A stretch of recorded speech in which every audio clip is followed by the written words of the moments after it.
You know what? This is going to take me off on a completely different tangent. All right, go ahead. Somebody was complaining this week. Hi, Elly, about someone was complaining about these salespeople who, like from gyms, from a gym, who never give up. They start as soon as you go in there, they start pestering you to increase your commitment and stuff like that. And the guy said, it makes me want to avoid the gym. I don't like salespeople who pester me. Okay. But isn't that what Rich Rosen advises us to do?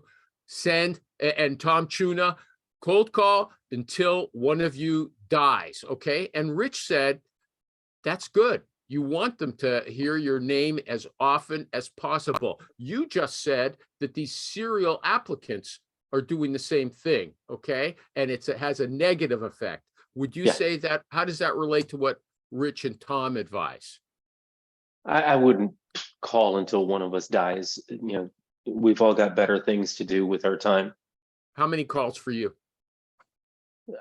So right now, the way it's set up, I'm going through a sales funnel, and it's email and cold call or warm call, but it's email in the morning, call in the afternoon. Do that maximum of 3 times. Over how long a period of time? I would say that's a 3-week period. 3 times, really? Okay, so that's nine points of contact, right? And that's also not including LinkedIn. So if I can't find a person's cell phone number, I'll send them a video message on LinkedIn. Here's the thing. This guy on Herc, Michael G Cox's favorite Facebook group for recruiters, he said his name is Nick. People Online is my second favorite. People Online, I don't know that one. Okay, that's yours. Recruiters Online, dummy. Oh, sorry. They're all recruiters. That's impressive. Yeah. Okay, look. He said what he does, the first thing is he sends that one-liner. I'll read it when I get there. He sends that one-liner as a message on LinkedIn. Then he sends an email, and then he does a phone call. The reason he does it that way is because he thinks that these 2 previous messages, which people don't reply to usually, turns the cold call into kind of a warm call. Yeah. Right. And that's sort of how Rich works as well, right? He sends you a link. He sends you a text and an email and then phones. Am I right? Mm-hmm. Okay. I'm not sure the exact order, but these are all warming each other up.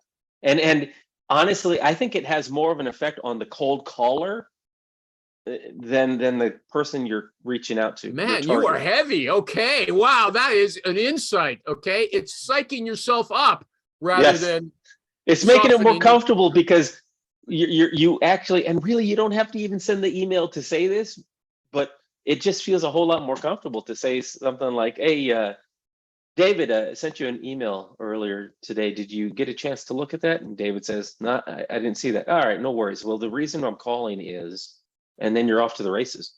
Okay, this other guy said, and I'm going to get to everybody, don't worry, but he also said, you feel, he says it's good because by the time you call them, that's why he makes the call last, some of them feel guilty for not getting back to you, your email and your LinkedIn message. I don't think many of them, okay? But he says that softens them up to the guilt. David and Mar wanted to give us a message from heaven about that. Am I right? Did you have a comment you wanted? No, I was just saying if you couldn't find. No, I was just saying. No, I don't have anything to say, but I was just saying this. Okay, go ahead.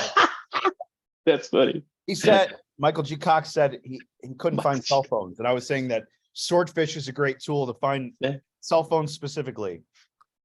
Okay, didn't I tell you that I've got a discussion of that coming? Okay, so we'll bookmark that. Elly, did you want to comment? I imagine that you like to be very polite and not bombard people with endless messages. Okay.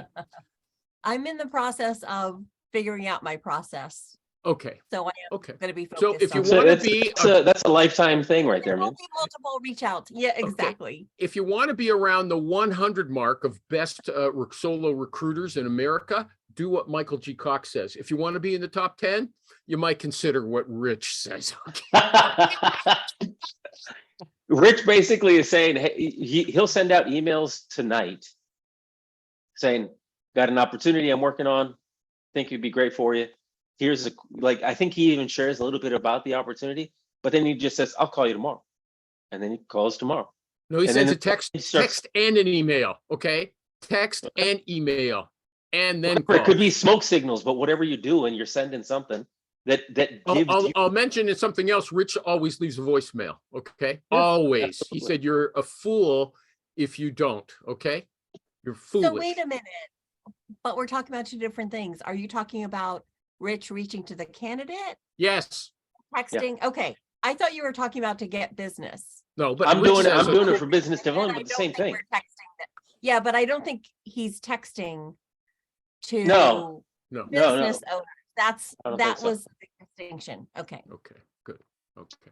That would I be like cool, it when people hold their hands up because then I can use that to make a photo of them. I'm not-